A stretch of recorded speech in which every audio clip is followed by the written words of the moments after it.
입술로 고백하며 예배를 시작했으면 좋겠습니다. 주님과 같이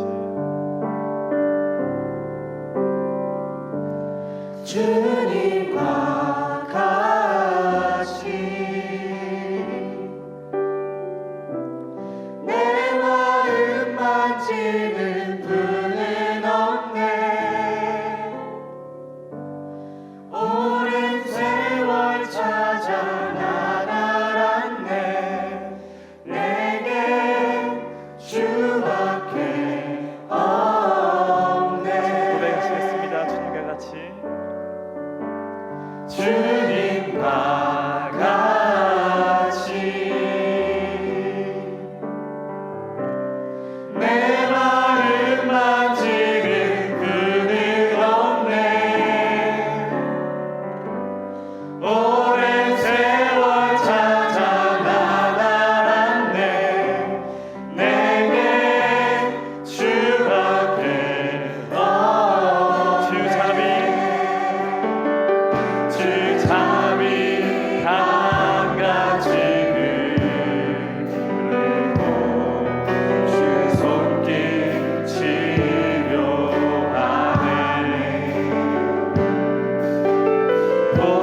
고통받는 자녀 그으시니 주밖에 없네. 주님과 같이 주님과 같이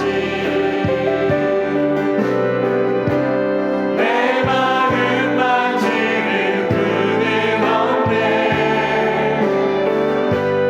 오랜 세월 찾아 난 알았네. 내게 주밖에 다시 한번 고백하시겠습니다. 주님과 같이 주님과 같이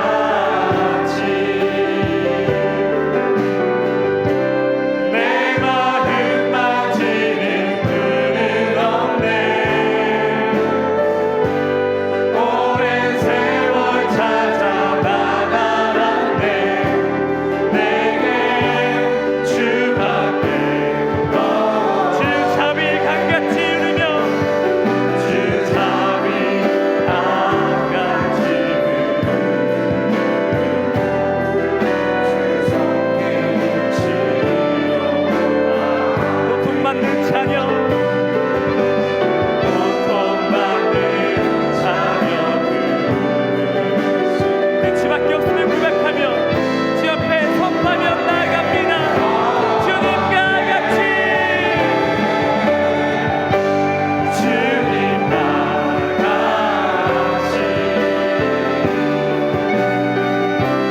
내 마음 만지는 그는 없네.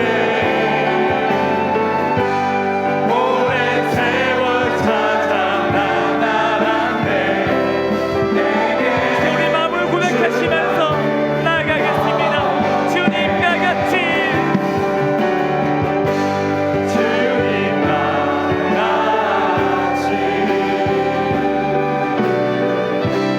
내 마음 만지는 그는 없네. 오랜 세월 찾아 난 알았네. 주님 이것이 우리의 고백이 되기를 원합니다. 다시 한번 선포하며 나아갑니다. 주님과 같이 주님과 같이 내 마음 만지는 그는 없네. 오랜 세월 찾아 난 알았네. 내게 주밖에 없네. 할렐루야. 우리에게 주밖에 없음을 고백합시다.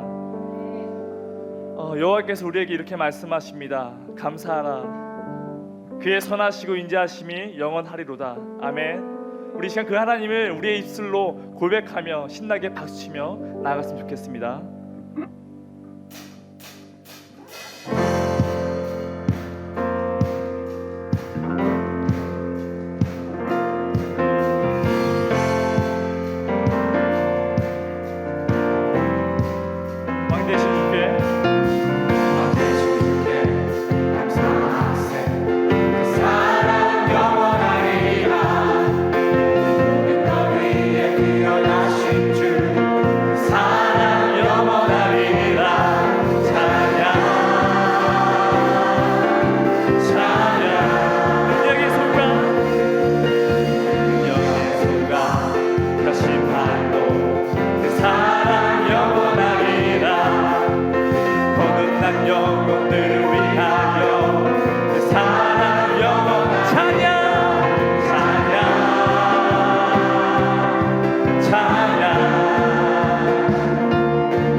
주시고 주님만이 나의 구원이심을 우리가 하나님의 사랑을 우리 입술로 고백하며 나아갔으면 좋겠습니다.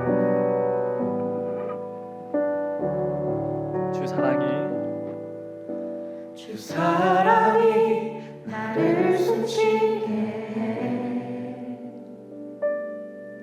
세상 그 어떤 어려움 속에도 주 은혜로 나를 붙드시며 세상 끝날까지 지켜주시네. 다시 한번 찬양하시겠습니다. 주 사랑이 나를 숨쉬게 해. 세상 그 어떤 어려움 속에도 주 은혜로 나를 돌보시며 세상 끝날까지 내 마음 고백하며 지켜주시네. 나아갑니다. 주님만이 내 앞을 가시며 주님만이 내 맘 어루만지네. 어느 누구도 나를 향하신 주님의 사랑을 끊을 수 없네.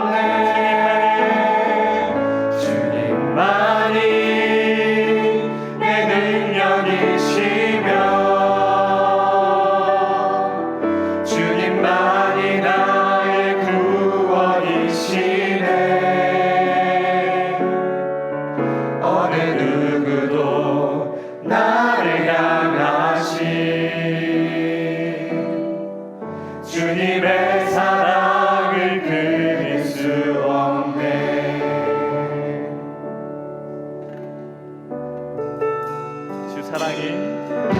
주 사랑이 나를 지키시네.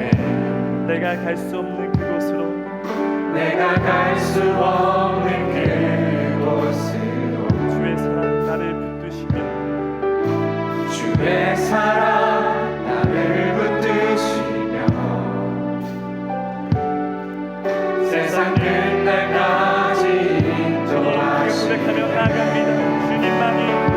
주님만이 내 앞을 가시며 주님만이 내 맘 어루만지네. 어느 누구도 나를 향하신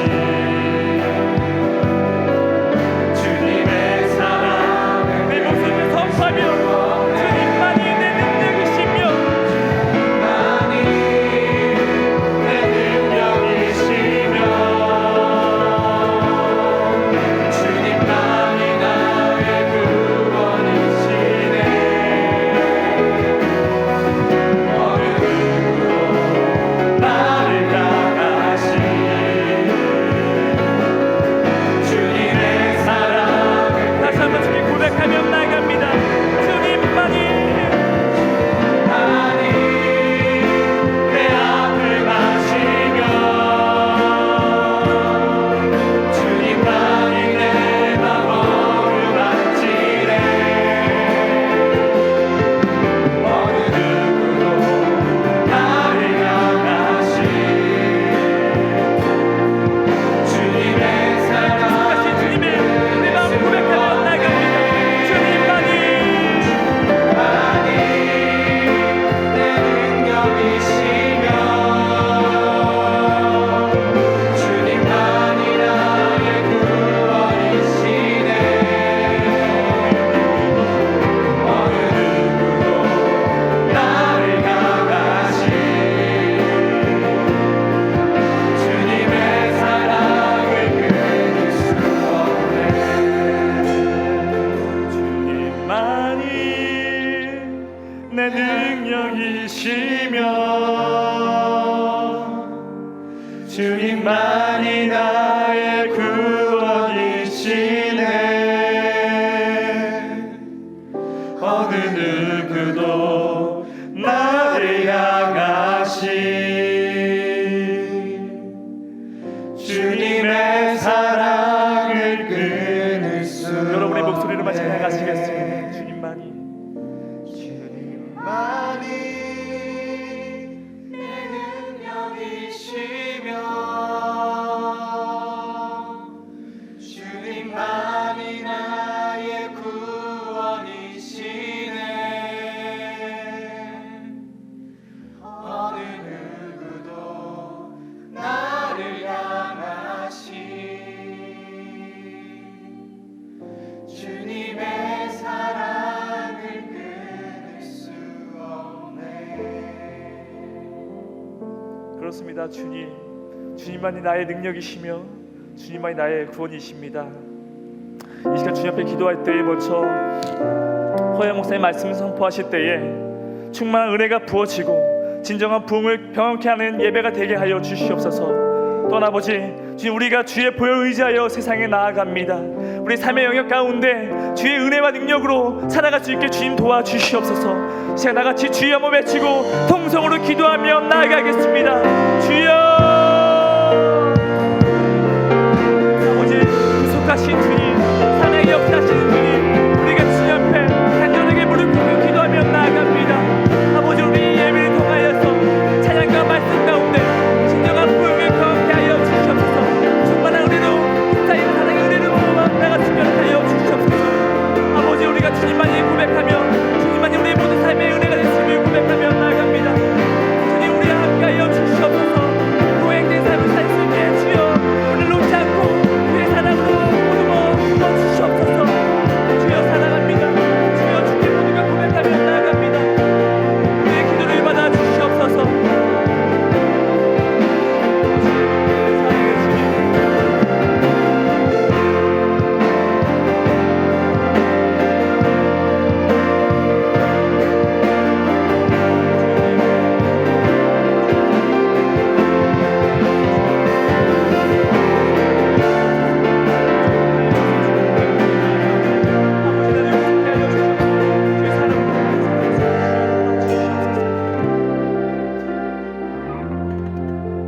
사랑의 주님, 살아계신 아버지 하나님, 너는 내게 부르짖으라고 말씀하신 하나님, 그러면 크고 비밀한 것을 우리에게 보여주시겠다고 말씀하신 주님, 이 시간 저희들이 하나님 아버지 이렇게 예배의 자리로 불러주신 것을 아버지 앞에 감사를 드립니다. 하나님, 우리 온 마음을 다하여 드리는 찬양을 받아 주옵시고, 하나님 살아계신 하나님을 만나고 하나님 그 큰 영광을 올리는 그런 체험의 시간이 되는 그런 예배 될 수 있도록 하나님 주장하여 주옵소서.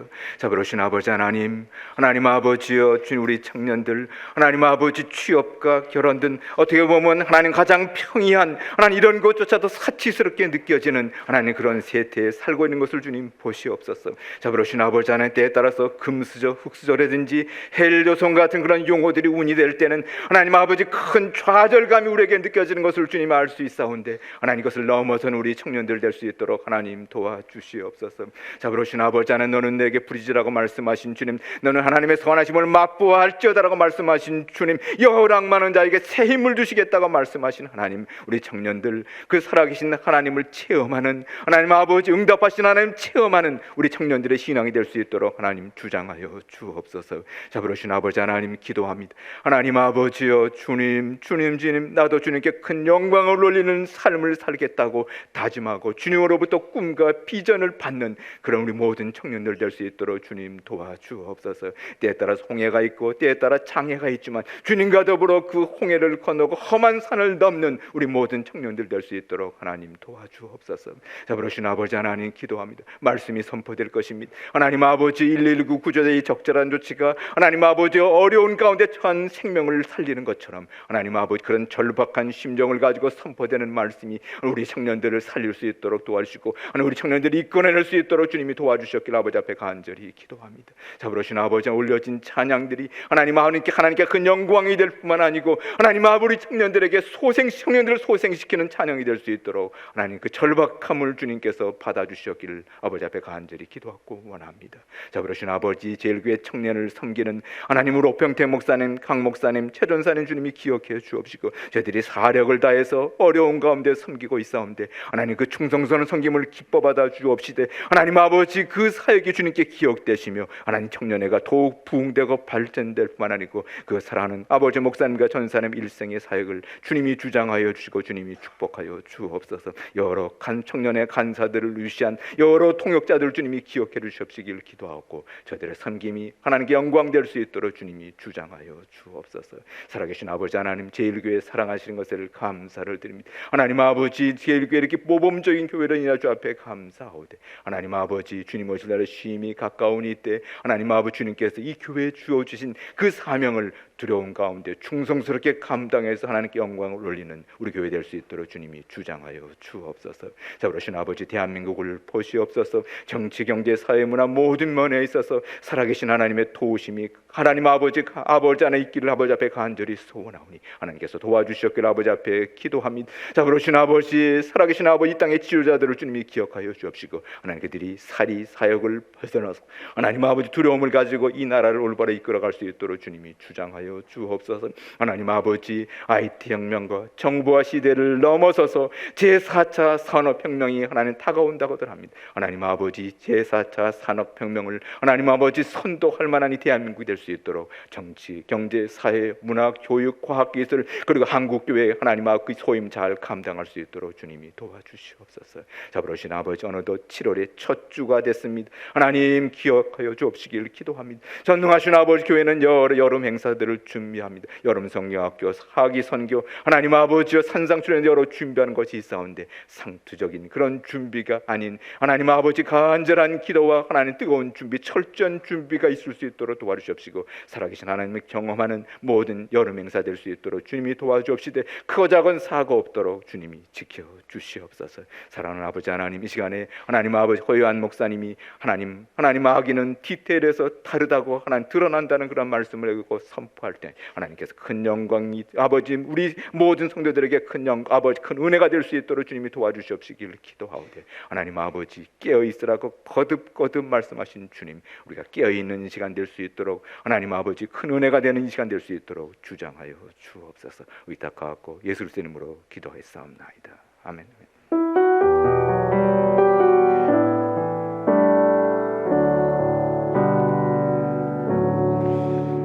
하나님께서 오늘 우리에게 주시는 말씀은 느헤미야 2장 11절에서 20절까지의 말씀입니다. 느헤미야 2장 11절에서 22절까지의 말씀 구약성서 727페이지에 있습니다. 이 말씀을 제가 봉독하여 올리도록 하겠습니다. 내가 예루살렘에 이르러 머무른 지 사흘 만에 내 하나님께서 예루살렘을 위해 무엇을 할 것인지 내 마음에 주신 것을 내가 아무에게도 말하지 아니하고 밤에 일어나 몇몇 사람과 함께 나갈새 내가 탄 짐승 외에는 다른 짐승이 없더라. 그 밤에 골짜기 문으로 나가서 영종으로 본문에 이르는 동안에 보니 예루살렘 성벽이 다 무너졌고 성문은 불탔더라. 앞으로 나아가 샘문과 왕의 못에 이르러서는 탄 짐승이 지나갈 곳이 없는지라. 또 그 밤에 시내를 따라 올라가서 성벽을 살펴본 후에 돌아서 골짜기 문으로 돌아왔으나 방백들은 내가 어디 갔었으며 무엇을 하였는지 알지 못하였고 나도 그 일을 유다 사람들에게나 제사장에게나 귀족들에게나 방백들에게나 그 외에 일하는 자들에게 알리지 아니하다가 후에 그들에게 이르기를 우리가 당한 공경은 너희도 보고 있는 바라. 예루살렘이 황폐하고 성문이 불탔으나 자 예루살렘 성을 건축하여 다시 수치를 당하지 말자 하고 또 그들에게 하나님의 선한 손이 나를 도우신 일과 왕이 내게 이른 말씀을 전하였더니 그들의 말이 일어나 건축하자 하고 모두 힘을 내어 이 선한 일을 하려 하매 호른 사람 산발락과 종이었던 암몬 사람 도비야와 아라비아 사람 게셈이 이 말을 듣고 우리를 업신여기고 우리를 비웃어 이르되 너희가 하는 일이 무엇이냐? 너희가 왕을 배반하고자 하느냐? 하기로 내가 그들에게 대답하여 이르되 하늘의 하나님이 우리를 형통하게 하시리니 그의 종들인 우리가 일어나 건축하려 나와 오직 너희에게는 예루살렘에서 아무 기업이 없고 권리도 없고 기억되는 바도 없다 하였느니라. 아멘. 시간 호위한 목사님 나오셔서 마귀는 디테일에서 나타난다, 이 말씀으로 하나님 말씀 선포하겠습니다.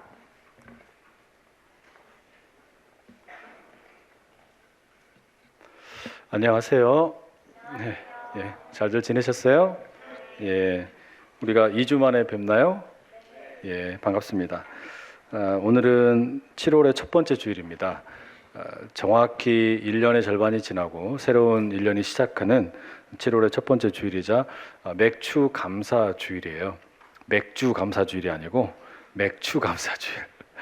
오늘 이 예배 자리에 나오신 여러분 모두 환영하고 축복합니다. 마귀는 디테일에서 나타난다, 이런 제목의 말씀 함께 나누려고 해요.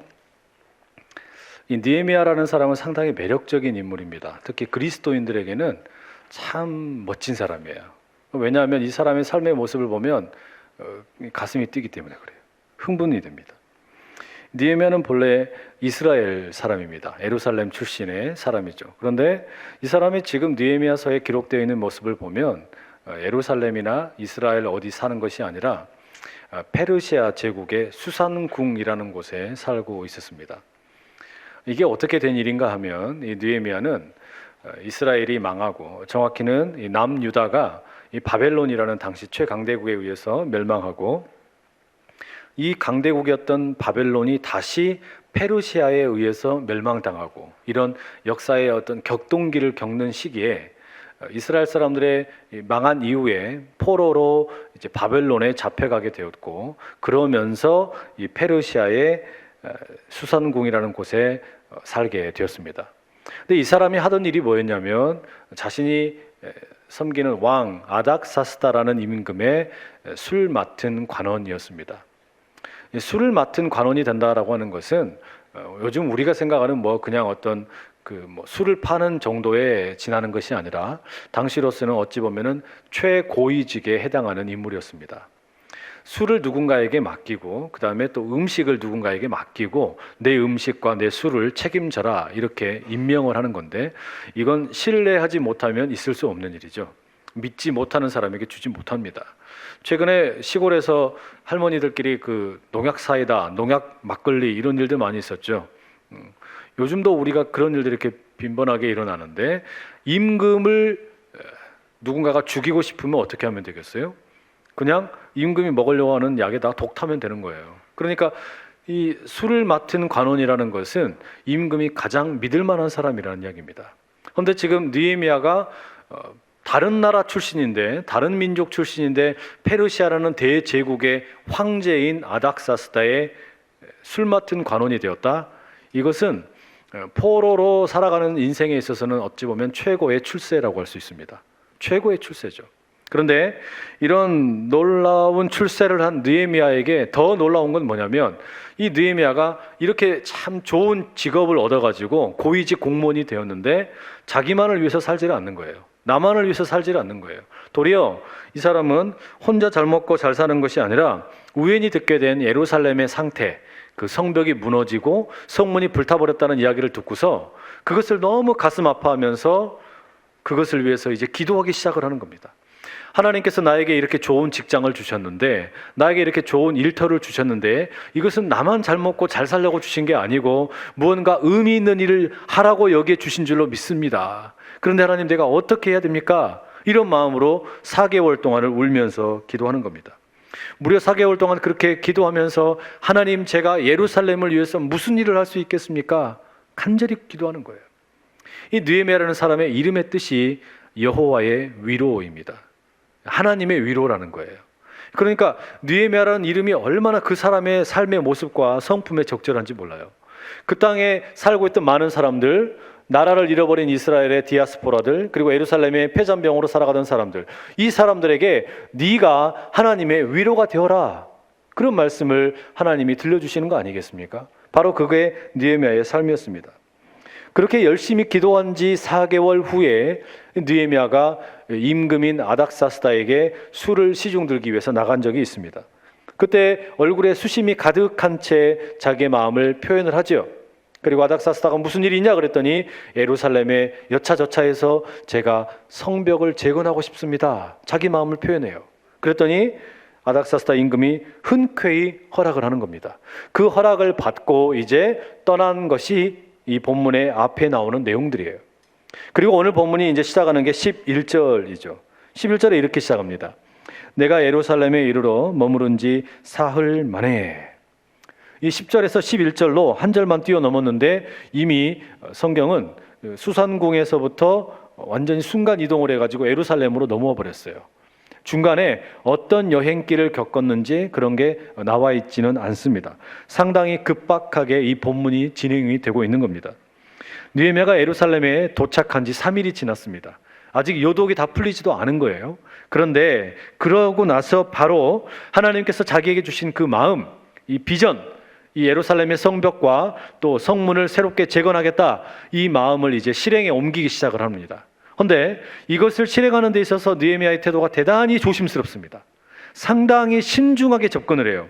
어떻게 합니까? 우리가 생각할 때 어떤 이 엄청난 공사이니까 이 일에 같이 공사합시다, 함께 참여합시다, 사람들 모아놓고 뭐 공청회도 하고 당신은 여기 하시오, 당신은 여기 하시오, 이렇게 막 떠들 것 같은데 그렇게 하질 않는 거예요. 거기에 대해서는 말을 한마디도 꺼내지 않고 어떻게 하냐? 너무 조용하게 밤에 몇몇 사람들만 데리고서 조용하게 움직이는 거예요. 12절에 보십시오. 12절에 이렇게 되어 있죠.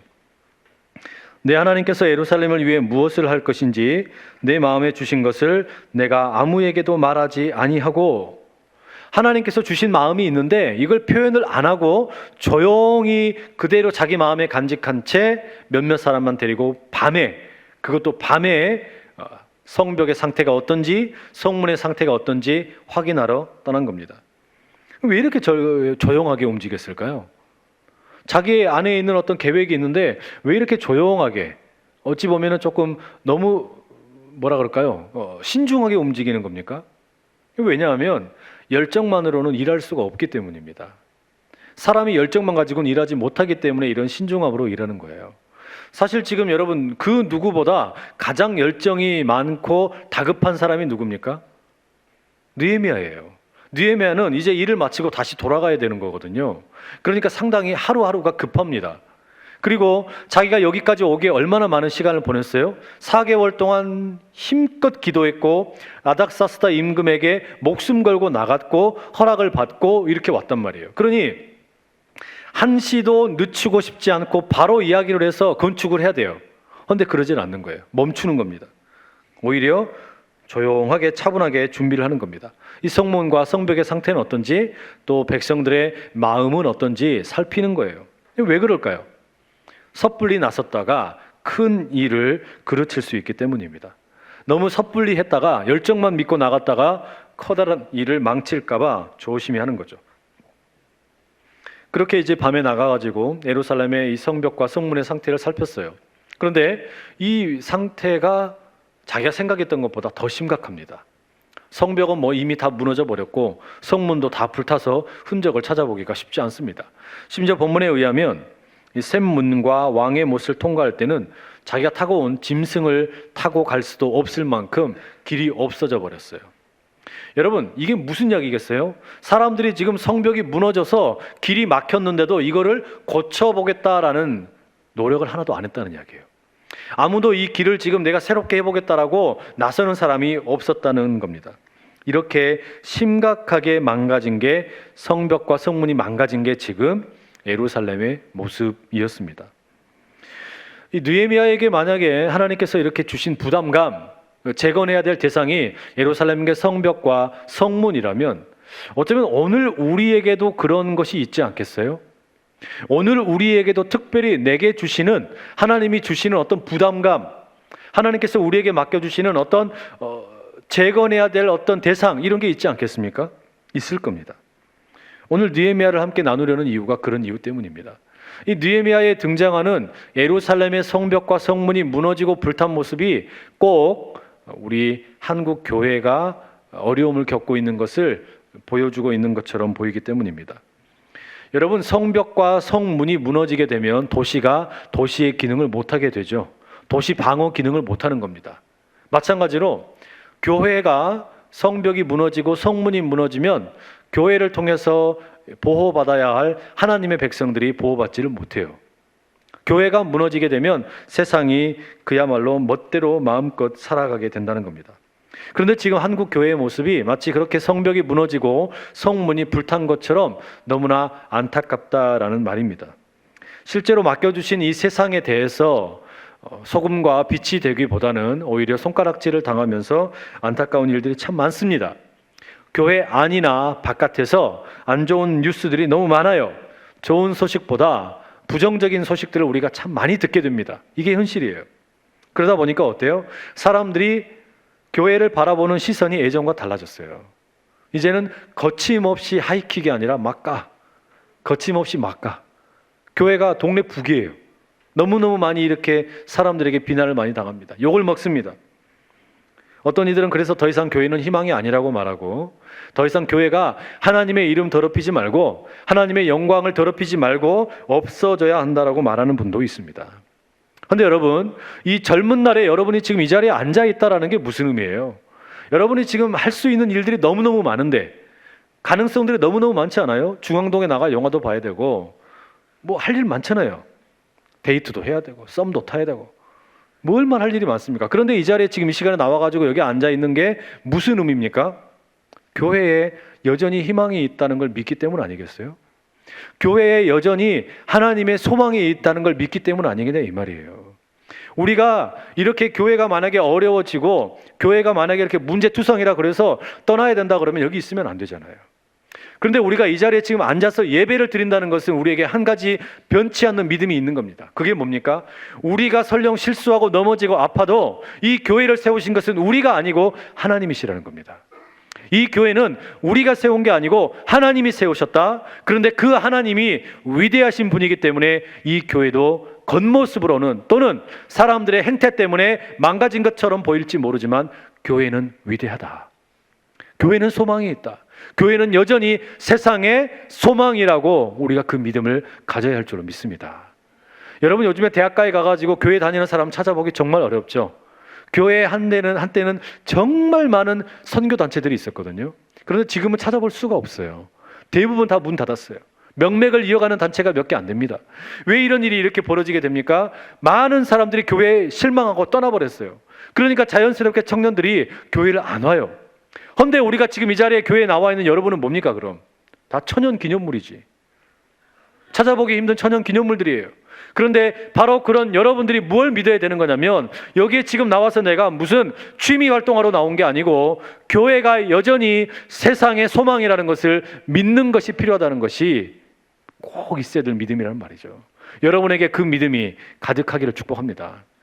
교회가 여전히 내 인생을 붙들어주는 힘이 되고 하나님의 소망으로 이 세상을 비추는 등불이라는 것을 믿어야 된다는 말입니다.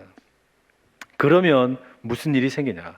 교회에 희망이 있고 소망이 있다는 것을 믿게 되면 자연스럽게 우리는 이제 또 다른 느헤미야로 부름받았음을 깨닫게 됩니다. 느헤미야만 느헤미야의 시대에 무너진 예루살렘의 성벽과 성문을 재건하는 것을 명받은 것이 아니라 오늘 우리 시대에 우리도 역시 똑같은 느헤미야로 부름받은 겁니다. 저와 여러분이 느헤미야가 된 거예요. 무너진 것처럼 보이는 곳곳에 들어가서 그것을 중수하는 일을 우리에게 하나님이 맡기셨다는 거예요. 느헤미야의 그 이름의 뜻처럼 네가 가서 세상에 하나님의 위로가 되어라.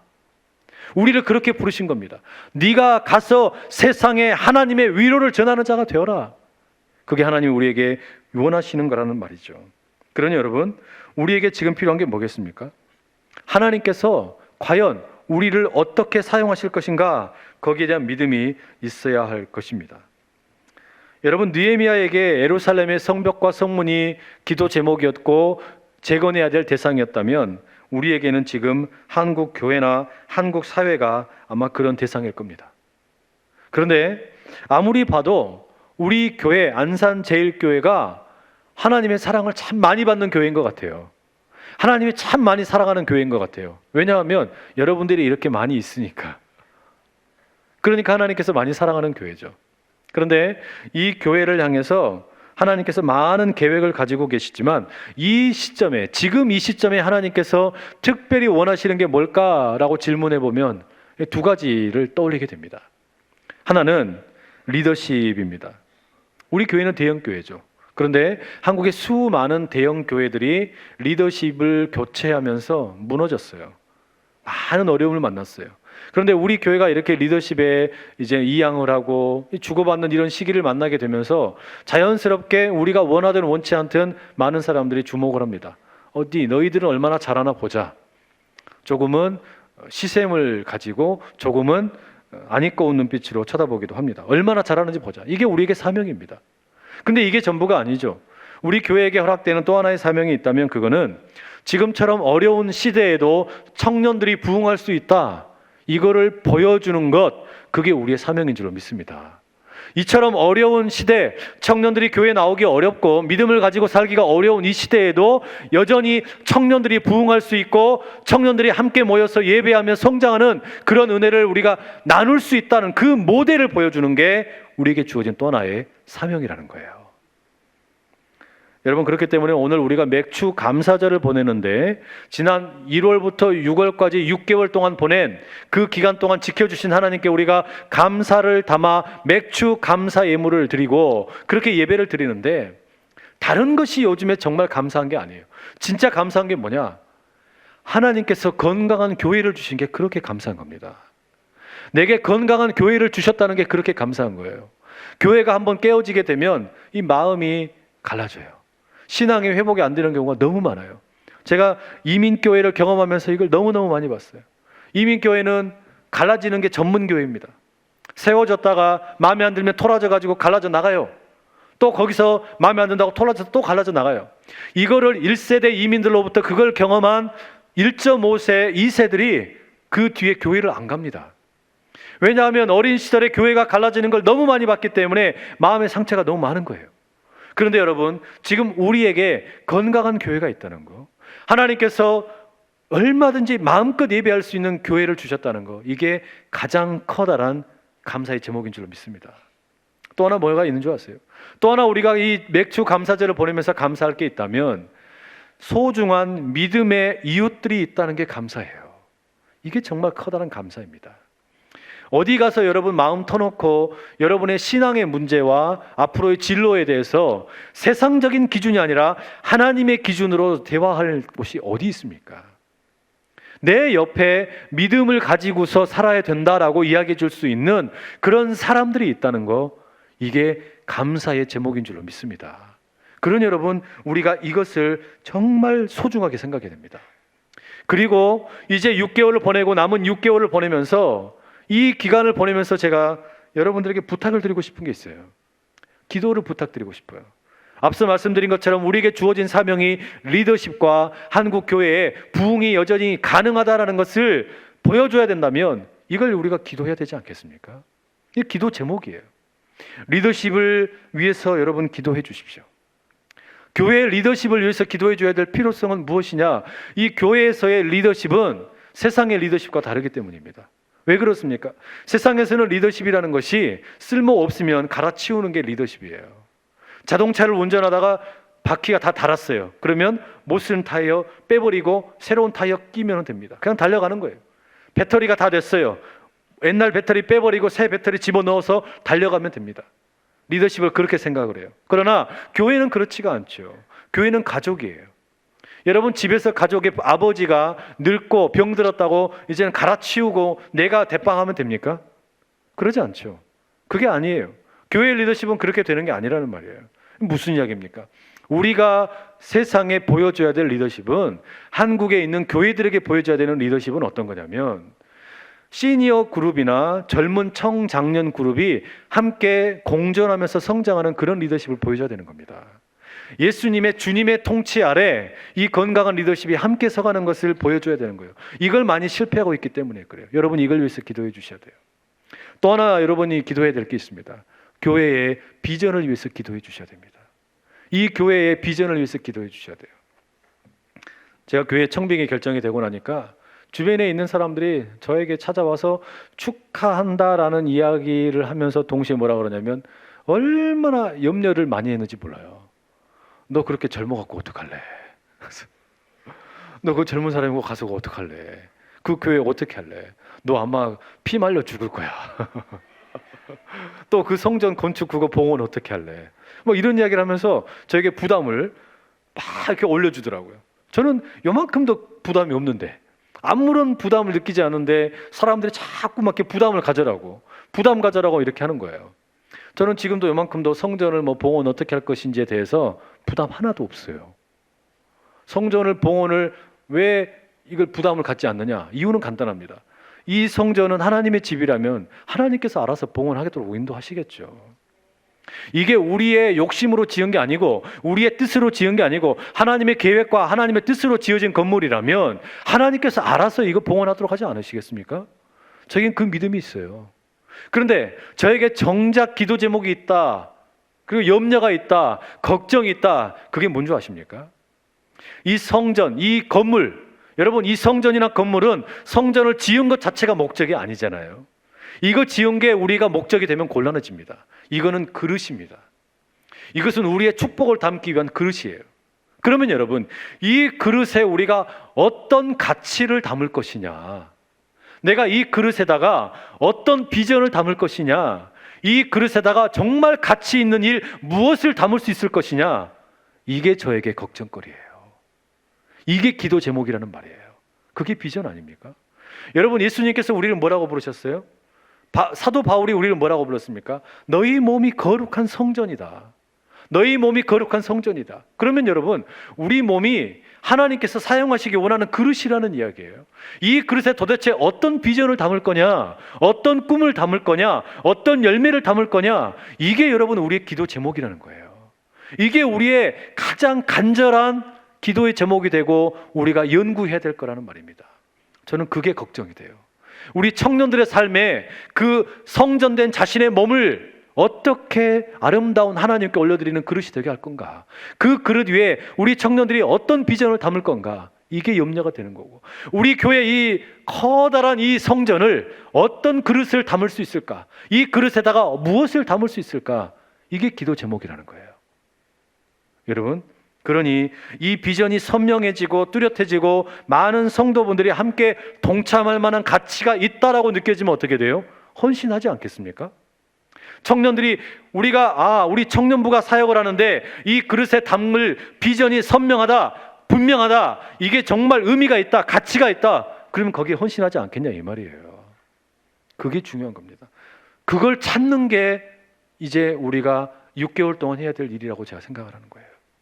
이 6개월 동안 우리가 그 일을 위해서 같이 기도하고 또 여러분의 기도에 동참을 호소하는 겁니다. 이게 우리가 재건해야 될 정말 핵심 출발이기 때문입니다. 여러분, 느헤미야가 지금 그러지 않습니까?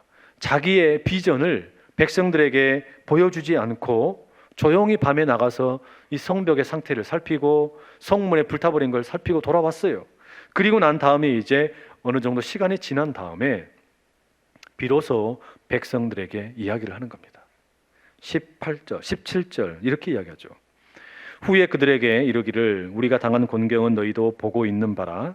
예루살렘이 황폐하고 성문이 불탔으니 자 예루살렘 성을 건축하여 다시 수치를 당하지 말자. 느헤미야의 비전 제시입니다. 무슨 이야기입니까? 여러분도 다 아는 것처럼 우리 성벽이 다 무너져 내렸고 성문이 불타가지고 우리가 툭 하면 다른 나라의 공격을 받아서 맨날 노력질을 당하면서 수치를 당하고 근심이 많습니다. 그러니 우리가 다시 예루살렘의 성벽과 성문을 새롭게 재건합시다. 비전을 제시하는 거예요. 그 비전을 던진 겁니다. 성경에는 이 내용이 단순하게 한 절로만 처리되어 있지만 이게 간단한 내용이 아니에요. 아주 응축된, 아주 컴팩트하게 이루어진 내용입니다. 왜 그러냐면 이 이야기에 대해서 예루살렘 사람들이 어떻게 반응했을지 뻔히 보이기 때문입니다. 성경에 기록되어 있지 않지만 어떻게 반응했을지 잘 보입니다. 여러분, 이 느헤미야라는 이 성경은 에스라라는 성경과 짝을 이루고 있습니다. 그래서 에스라와 느헤미야는 사실상 한 권의 책이에요. 그래서 히브리 성경에는 한 권으로 되어 있습니다. 그런데 이 에스라 4장 17절에서 22절에 가게 되면 본래 바벨론의 이 느헤미야처럼 포로로 잡혀갔던 사람들 중에 일부의 사람들이 1차로 귀환하게 되는 이야기가 나옵니다. 그러니까 포로로 잡혀갔는데 돌아오게 된 거예요. 그 사람들이 예루살렘에 정착을 했겠죠. 예루살렘에 정착한 그 사람들이 성벽이 무너지고 성문이 불탄 거 못 봤겠습니까? 봤겠죠. 당연히 봤겠죠. 그 사람도 봤을 거예요. 그래서 어떻게 하냐? 이 사람들도 포로로 살고 있다가 돌아와서 성벽 재건 작업을 하게 됩니다. 성벽을 쌓는 거예요. 성벽을 쌓고 성문을 달려고 하는 거예요. 그런데 옆에 있던 이방의 민족들이 시기심으로 고발을 합니다. 저것들이 지금 저렇게 성벽을 쌓고 성문을 쌓는 것은 왕을 배신하기 위함이다. 페르시아 제국에 대해서 이제 배반하려고 하는 거다. 이렇게 말하자면 고소장을 페르시아의 임금에게 보냅니다. 그렇게 임금에게 보내서 그 페르시아의 임금이 어떻게 하냐면 공사 중단 명령을 내리는 거예요. 이게 지금 느헤미야가 등장하기 13년 전에 있었던 일입니다. 느헤미야의 등장 13년 전에 이런 시도가 있었고 멈춤을 당한 거예요. 자, 이런 일을 겪었기 때문에 이 느헤미야의 이야기를 들으면서 예루살렘의 백성들이 그냥 쉽사리 네 좋습니다 합시다 와 박수치고 동의하지 않은 거예요. 어떻게 했어요? 오히려 마음에 자기들이 이야기를 하는 거죠. 느헤미야 선생님, 우리가 안 해본 줄 압니까? 13년 전에 이미 우리도 벽돌 쌓을 만큼 쌓아봤습니다. 성문도 달려고 해봤습니다. 그런데 이방 사람들이 고발을 해가지고 그 고소장이 페르시아의 임금에게 접수가 되어서 그 페르시아 임금이 우리 보고 더 이상 건축 못하도록 중지 명령을 내렸습니다. 그런데 그 임금이 누군지 압니까? 당신이 섬기던 아닥사스다요. 느헤미야, 당신이 섬기던 임금 아닥사스다 임금이 우리의 건축을 멈추게 만들었습니다. 이렇게 이야기하는 거예요. 지금 여러분 이런 이야기를 하고 있는 이 백성들의 마음에는 뭐가 있는 거예요? 패배감이 있는 거예요. 절망감이 있는 거예요. 좌절감이 있는 거예요. 깊게 뿌리 내려서 쉽사리 해결되지 않는 이런 패배감과 절망감과 좌절감이 이 백성들에게 있는 거예요. 해봤는데 안 되던데 뭐 어떡하라고. 그렇게 열심히 했는데도 방법이 없는데 어떡하라는 거냐고. 지금 그런 패배감이 이 백성들의 마음에 꽉 차 있는 겁니다. 여러분 어쩌면 이런 패배감이나 좌절감 이게 한국 교회 안에 있는 것 같아요. 청년들에게 있던 것 같단 말이에요. 한국 교회에 가만히 보면 했는데 안 되더라. 아무리 노력을 해도 부흥이 안 되더라. 열심히 했는데도 제자리는커녕 감소하기만 하더라. 줄어들기만 하더라. 심지어는 그러면서 또 무슨 일이 생깁니까? 가난한 교인들이 생기는 거예요. 이제 교회 안 나가. 가난한 교인이 돼서 밖으로 나갑니다. 왜 나가요? 교회에 대한 실망감, 패배감, 좌절감, 상실감 이런 것들이 그들을 밖으로 내모는 거예요. 그리고 돌아오질 않는 겁니다. 교회 안에 있는 사람들은 있는 대로, 교회를 떠난 사람은 떠난 사람대로 실망하고 좌절하고 패배감으로 그냥 쑥대밭이 되어버린 게 오늘 한국 교회 같은 거예요. 청년의 삶도 똑같지 않습니까? 장로님 기도해 주셨지만 뭐 금수저니 은수저니 흙수저니 이런 이야기가 도대체 왜 나오는 거예요? 나 해봤다. 안 해본 게 아니다. 내가 일터를 구하기 위해서, 직장 구하기 위해서 얼마나 많은 데다 원서를 내본지 아느냐?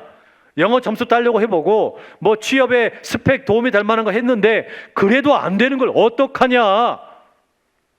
여러분 이러면 어떻게 되는 거예요? 교회도 그렇고 교회 청년들도 그렇고 심지어 많은 일반적인 청년들도 그렇고 좌절감이 꽉 차 있는 거 아닙니까? 너무너무 많이 좌절감이 깔려 있는 거예요. 제가 유학 중에 청년 사역을 했었어요. 청년들을 만나서 섬기는데 유학생들 가운데 보면은 돈 많은 이들이 있었습니다. 부모님 잘 만나가지고 유학 와가지고 탱자탱자 놀면서 좋은 차 뽑아가지고 놀러 다니면서 학교도 대충 다니고 졸업장만 따가지고 이제 부모님의 회사 물려받으러 한국 들어가는 애들이 있었어요. 그런데 그걸 옆에서 쳐다보고 있는 상대적인 박탈감을 느끼는 친구들이 있었어요. 그 친구들이 찾아와요. 이야기하는 거예요. 목사님, 나 정말 너무 힘듭니다. 이렇게 너무너무 힘겹게 나는 열심히 노력을 하고 또 노력을 하고 하루하루에 렌트비 모으기 위해서 아르바이트하고 또 공부하고 이렇게 주경야독하면서 나는 공부하는데 어떻게 그 얘기 말이 그래요. 저 새끼는 저렇게 해가지고 갑니까? 상대적인 박탈감이 느껴진다는 거예요. 그 마음 이해되지 않습니까? 너무 마음이 아프다는 거예요. 그 친구들 끌어안고 울고 같이 기도하고 그랬죠. 네 마음 참 너무 아프겠다. 이게 현실이다. 여러분, 지금 그렇기 때문에 보십시오. 우리가 한국의 교회에 우리가 품는다, 청년들을 품는다, 청년의 부흥이 다시 가능할 걸 믿는다. 여러분, 이런 일들 하려고 그러면 뭐가 먼저 필요하겠습니까? 그 패배감을 걷어내야 되지 않겠어요? 패배감이나 좌절감이나 실망감이나 상실감이나 거절감이나 이런 모든 것들을 다 걷어내야만 이게 가능하지 않겠냐 이 말이에요. 겨울을 보내고 나서 봄이 되면 이제 여러분, 우리가 밭에다가 새로운 어떤 묘종을 심고 이제 씨앗을 뿌려서 뭔가 새로운 작업을 하려고 그러면 뭐부터 합니까? 묵혀두었던 땅, 기경을 해야 되는데 그때 꼭 필요한 게 뭐냐면 땅에 아무렇게나 묻혀있던 비닐들을 다 제거하는 작업입니다. 비닐들을 다 제거해야 돼요. 그리고 그 땅을 다시 기경을 해야 되는 거예요. 그리고 갈아엎어서 비로소 거기에 북돋은 후에 거기에다 씨앗을 뿌려야 되는 거 아니냐 이 말이에요. 이게 그냥 되는 작업이 아니란 말이죠. 여러분, 지금 여러분의 마음에 깃들여져 있는 그 패배감이 무엇이든지 간에, 또 우리 한국 교회 안에 있는 패배감이 무엇이든지 간에 그것을 먼저 뿌리 뽑을 수 있는 일이 우리 안산제일의 청년 부흥으로부터 시작될 수 있기를 축복합니다. 여기가 부흥의 진원지가 될 수 있기를 축복합니다. 여기서 패배감과 좌절감이 뿌리 뽑히고 해도 되지 않는다라는 그런 생각이 아니라 하니까 되더라, 하나님 붙들고 우리가 기도하면서 나갔더니 아름다운 일들이 펼쳐지더라, 그런 고백이 울려 퍼질 수 있기를 축복합니다. 그런 이유 때문일까요? 느헤미야가 자신의 비전을 그렇게 선포하는 거예요. 우리가 함께 일어나서 예루살렘의 성벽을 다시 중수하고 그리고 성문을 다시 달자, 이걸 구호로만 외치지를 않았어요. 그 다음에 뭐라고 이야기하냐? 자기의 이야기를 들려줍니다. 간증을 하는 거예요. 18절에 보십시오. 이렇게 되어 있죠. 또 그들에게 하나님의 선한 손이 나를 도우신 일과 왕이 내게 이른 말씀을 전하였더니, 무슨 이야기를 하는 거냐면 또 그들에게 하나님의 선한 손이 나를 도우신 일과 왕이 내게 이른 말씀을 전하였더니, 자기 간증을 하는 거예요. 여러분, 내가 합니다. 여러분이 그렇게 13년 전에 열심히 성벽을 재건하려고 그랬는데 내가 지금 섬기고 있는 임금 아닥사스다 임금이 그 공사를 중단시킨 거 내가 압니다. 잘 압니다. 그런데 여러분, 바로 그 아닥사스다 임금이 어떻게 한 줄 아십니까? 제가 여러분의 그 상황을 듣고 4개월 동안 열심히 기도한 후에 목숨을 걸고 아닥사스다 임금에게 나가서 이 요구를 했더니 허락을 했습니다. 여러분에게 공사를 중단하게 했던 그 임금이 이제 공사를 다시 재개하도록 허가를 제가 받아왔습니다. 이 이야기를 하는 거예요. 그러면서 덧붙여서 뭐라 그러는 거예요? 거기에다가 플러스 알파, 이 성벽을 쌓기 위해서 필요한 건축 자재, 성문을 새롭게 달기 위해 필요한 나무들, 이것까지 다 받아왔습니다. 이게 뭐예요, 여러분? 간증이에요. 자기 안에서 하나님께서 무슨 일을 하셨는지, 불가능해 보이는 일을 하나님께서 행하셨다, 이 간증의 이야기를 지금 느헤미야가 백성들에게 나누어 주는 겁니다. 그 이야기를 들으니까 지금 이제 백성들이 어떻게 되겠어요? 자연스럽게 마음이 뜨거워지는 거예요. 이게 그러면서 그 마음의 뜨거움이 들풀처럼 막 일어나는 거예요. 그래가지고 이게 그 뜨거움으로 함께 주인공이 되어 가는 겁니다. 역사의 주인공이 되어보자. 여러분, 이런 간증이 그 백성들에게 도전이 되었으면 당연할 겁니다. 오랫동안 패배감에 찌들어 있던 이 사람들이 할 수 있다, 하면 된다, 해보자, 이런 생각으로 다시 일어서게 된 거예요. 그러면 여러분, 이 느헤미야를 통해 그 간증을 듣고 이스라엘 사람들이 회복이 되는 것처럼 오늘 우리를 느헤미야로 부르신 하나님께서는 우리에게 한국 교회도 살려야 되고, 한국 사회도 새롭게 해야 되고, 가정도 이렇게 해야 되고, 교회도 새롭게 해야 되고, 해야 될 일들이 이렇게 많은데 우리를 어떻게 하시겠습니까? 그냥 내버려 두시겠어요? 아니에요. 우리의 인생에 간증을 부어주실 줄로 믿습니다. 여러분을 간증의 주인공으로 사용하실 거라는 말이에요. 이게 어떻게 가능하겠습니까? 우리 한 사람 한 사람이 우리의 입술로 우리 주님께서 나를 통해 어떤 일을 행하셨는지 간증을 하면 우리의 가정이 변하기 시작을 하는 겁니다. 내가 간증을 하게 되면, 내가 은혜를 나누게 되면 우리가 함께 모여 살고 있는 가정이 바뀌는 거예요. 그러면 게임 끝나는 겁니다.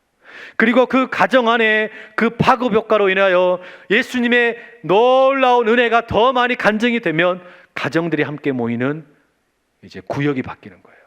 청년으로 이야기하면 소그룹이 바뀌는 거예요. 청년들의 그 소그룹이 그렇게 예수님의 이야기로 똘똘 뭉치게 되면 이제 그 소그룹이 함께 모이게 된 1청이든지 2청이든지 3청이 바뀌는 거예요. 1청과 2청과 3청 각각의 공동체에 예수님의 이야기가 가득 채워진다는 것입니다. 그러면 어떤 일이 벌어집니까? 1청에 가득한 예수님의 이야기가 2청의 파급 효과를 일으키고 그것이 3청의 파급 효과를 일으키는 거예요. 그러면 어떻게 돼요? 이제 게임이 끝나는 거예요. 온 안산제일교회 청년부 안에 예수님의 이야기가, 예수님을 통하여 승리한 이야기가 가득가득 펼쳐지게 될 줄로 믿습니다. 여러분, 이게 교회를 바꾸는 겁니다. 이게 교회를 뒤집는 거예요. 이게 청년부에서 이런 일들이 일어나는 것을 보면서 어른들이, 이게 지금 지하 1층이잖아요. 여기서 막 불을 떼니까 아 뜨거, 아 뜨거. 여러분들이 막 뜨겁게 불을 떼니까 뜨거워서 견디다 못해서 가만히 누워있다가 일어나는 거예요. 앉아있다가 일어나는 거예요. 그런 일들이 그러면 교회를 변화시키는 겁니다. 하나의 교회가 그렇게 변화되게 되면 어떻게 되겠어요? 지역에 있는 교회들이 자극을 받아가지고 함께 이것이 나비 효과를 일으켜서 다른 교회에 자극을 줄 수 있는 거 아니겠냐 이 말이에요. 바로 이런 일의 시작이 여러분으로부터 시작될 수 있기를 축복합니다. 여러분 한 사람 한 사람이 바로 그런 간증의 주인공으로 우뚝 설 수 있기를 간절히 소원합니다. 이렇게 느헤미야의 간증을 듣고 예루살렘의 백성들이 각오를 다졌어요. 좋아, 해보자. 지난번에 우리가 실패했지만 이제 다시 용기를 내서 우리가 다시 한번 해보자. 그 마음을 가지고 이제 성벽과 성문을 재건하려는 계획을 실행에 옮깁니다. 그런데 이 일을 실행에 옮기려고 하니까 무슨 일이 생깁니까? 19절에 보게 되면 방해꾼들이 본격적으로 활동을 시작합니다. 사마리아의 총독이었던 산발락과 또 요단 동쪽 지역의 총독인 도비야, 그리고 아라비아 사람 게셈이 본격적으로 회방을 놓기 시작을 합니다. 업신여기고 비웃고 그 성벽을 쌓는 것이 페르시아의 왕을 배반하는 것이라고 협박을 하기도 합니다. 여러분, 이게 무슨 말이겠어요? 마귀가 총론에서 나타나는 것이 아니라 강론에서 나타난다는 말입니다. 마귀의 역사가 총론에서 일어나는 게 아니라 강론에서 나타나게 된다. 달리 말하면 오늘 우리 설교의 제목처럼 마귀는 디테일에서 나타난다는 거예요. 여러분, 우리가 이렇게 함께 모여서 예배드리는 자리에 마귀가 나타나지 않습니다. 불달린 마귀가 나타나가지고 막 여러분 막 위협하고 삼지창으로 찌르고 그러지 않아요. 그런데 우리가 예배를 마치고 집에 들어가면 거기 마귀가 역사하는 거예요. 내가 기도원에 가가지고 열심히 기도하고 성경 읽고 찬양할 동안에는 마귀가 아무 일도 하지 않습니다. 그런데 기도원을 내려와서 학교에 가고 일터에 가면 꼭 거기에서 마귀가 이제 역사하기 시작을 하는 거예요. 이게 무슨 말이에요? 우리가 총론을 이야기할 때는 보이지 않던 것이 디테일로 들어가서 하나님의 계획을 실현하려고 할 때 보니까 마귀가 이제 역사하기 시작하는 거예요. 우리를 방해한다는 말이에요. 여러분, 디테일이라는 게 뭐예요? 그림에 보면은 전체의 그림과 비교한 부분들을 가리켜 디테일이라고 그러지 않습니까? 또 무슨 자동차 또는 집을 비유로 들면 커다랗게 보이는 전체의 그림이 아니라 이제 세세하게 들어가서 보니까 자동차의 문짝의 이음새는 제대로 만들었는지, 혹은 또 집에 어떤 그 싱크대는 제대로 다 됐는지, 처리가 잘 되어 있는지, 이런 게 이 마감 처리한 거, 이런 게 디테일 아닙니까? 그런데 디테일이 왜 중요하냐? 이 디테일에서 진짜 실력이 나타나기 때문이에요. 프로와 아마추어의 차이는 디테일입니다. 디테일에서 꼼꼼하고 섬세한 사람이 어떻게 되는 겁니까? 디테일이나 꼼꼼함이나 섬세함은 똑같은 말이죠. 네.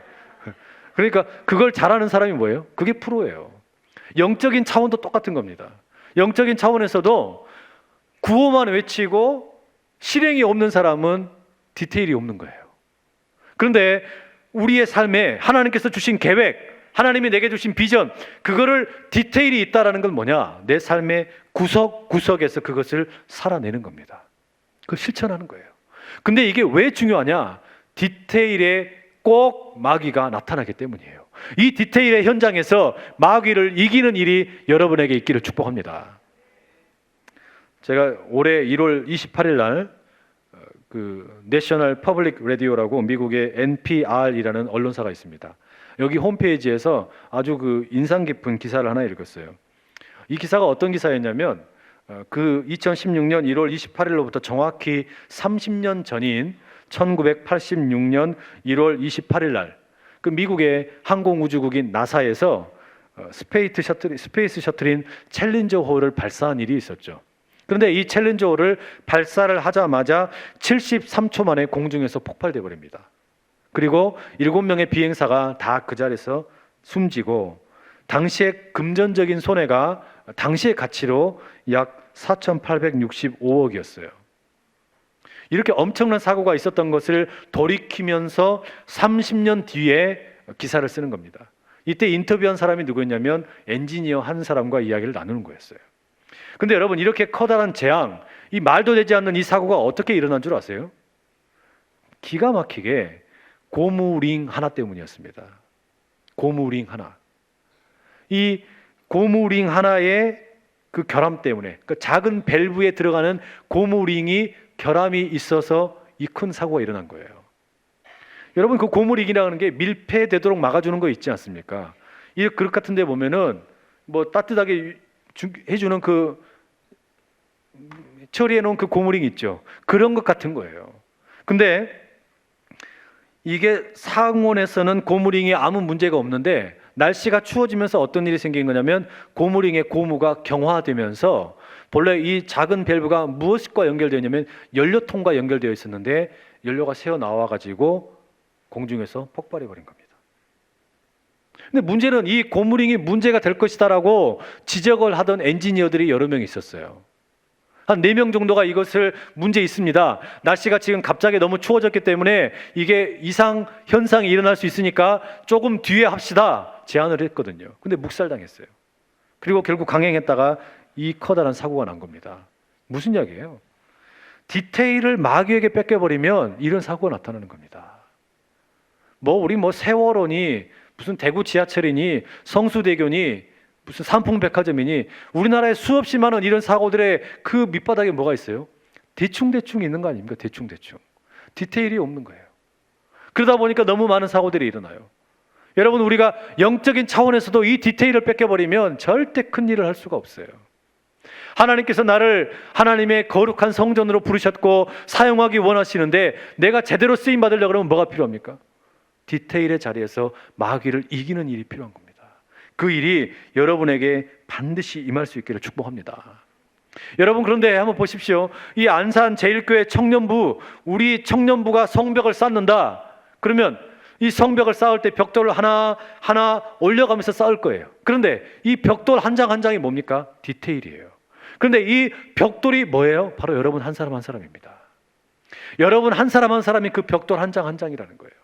안산 제일교회, 이 제일교회의 모습을 갖추기까지는 눈에 보이지 않는 한 장 한 장 여러분의 벽돌이 쌓여 있는 거예요. 그런데 그 벽돌 한 장 한 장의 디테일이 마귀와의 싸움의 현장이라는 말이죠. 거기에서 한 장의 벽돌이 빠져버리면 구멍이 송송 뚫리고 그러면서 커다란 사고가 나는 겁니다. 그러니 여러분이 바로 디테일이기 때문에 여러분의 삶에서 승리하실 수 있기를 간절히 축복합니다. 이게 왜 필요하냐? 우리 주님께서 십자가에 달려 돌아가시면서 뭐라 그러셨습니까? 다 이루었다. 다 이루었다. 예수님이 말씀하신 다 이루었다라는 말씀은 모든 것을 다 하셨다라는 말도 있지만 온전하게 하셨다라는 의미도 있어요. 온전하게 하셨다. 대충대충 했다는 게 아니에요. 온전하게 디테일하게 모든 걸 다 했다라는 거예요. 그럼 여러분, 예수님의 그 구원 사역을 물려받아서 세상 가운데 생명을 전하고 말씀을 전하고 구원의 기쁜 소식을 나눠야 되는 우리가 이 영적인 사역을 대충 할 수 있습니까? 나의 영적인 삶을 대충 살 수 있냐는 거예요. 그렇게 살 수 없죠. 우리 한 사람 한 사람이 우리 주님께서 다 이루었다 하셨던 그 말씀을 받아서 그대로 살아갈 수 있기를 축복합니다. 그럼 여러분 기억하십시오. 내가 디테일에 참여하여 하나님께서 기뻐하는 일을 하려고 그러는데 마귀의 시험을 만나고 어려운 일을 겪었다. 기뻐하십시오. 왜냐하면 지금 옳은 일을 가고 있기 때문입니다. 옳은 일을 가고 있기 때문에 이 어려움을 만난 거예요. 어려운 일을 만난 것은 지금 내가 올바른 길을 가고 있기 때문에 나타난 현상이란 거죠. 내가 아무것도 안 하고 그냥 딥이 자빠져 있으면 사탄도 우리 건들지 않아요. 마귀도 우리 손을 대지 않는 거예요. 우리가 영적으로 발버둥 치고 하나님 뜻대로 살아보겠다고 꿈틀꿈틀대고 움직여야 비로소 마귀가 우리에게 어떻게 한번 해볼까 접근한다는 말이죠. 그러니 여러분, 마귀의 시험이 있는 것 같으면 기뻐하세요. 그리고 그걸 맞서서 싸우며 힘있게 승리할 수 있는 여러분 되실 수 있기를 간절히 축복합니다. 그러면서 기도하는 겁니다. 뭐라고 기도하는 거예요? 주님, 성벽을 재건하는 작업 우리가 시작할 수 있게 해주십시오.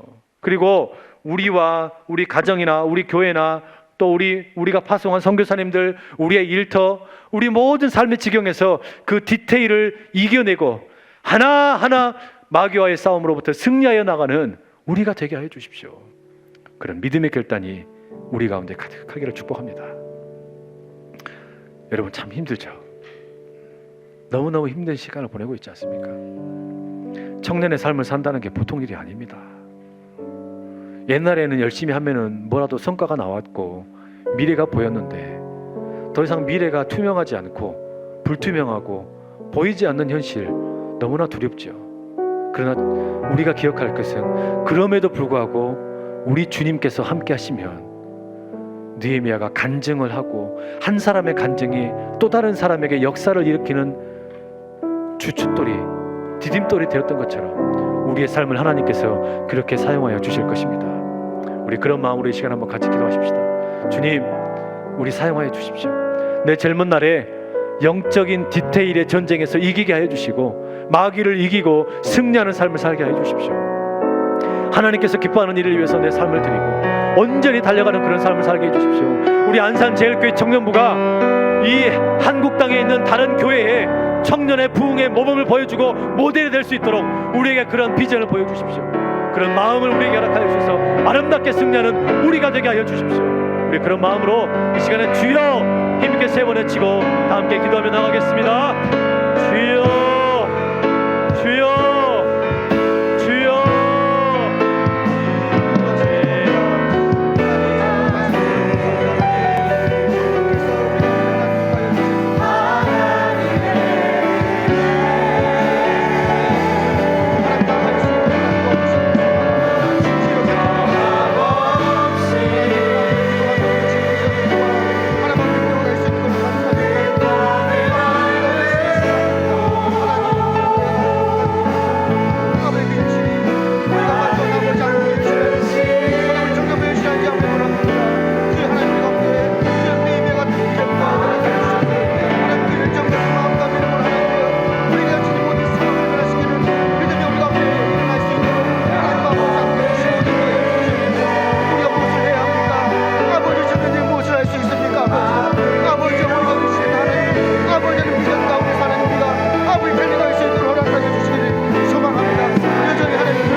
사랑하는 하나님,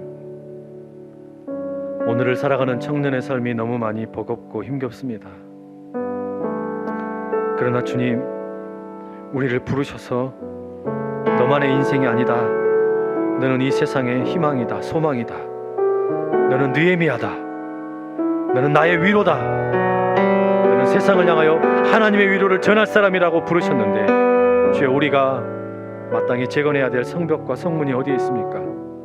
가치 있는 일을 위해서 울 줄 알게 하여 주시고 비전을 붙들고 나라는 성전 위에, 나라는 그릇에 무엇을 담을 것인지 이 청년의 때에 고민하며 아름다운 비전을 주기를 주님과 구하며 나가는 이 모든 주의 청년들 되게 하여 주시옵소서.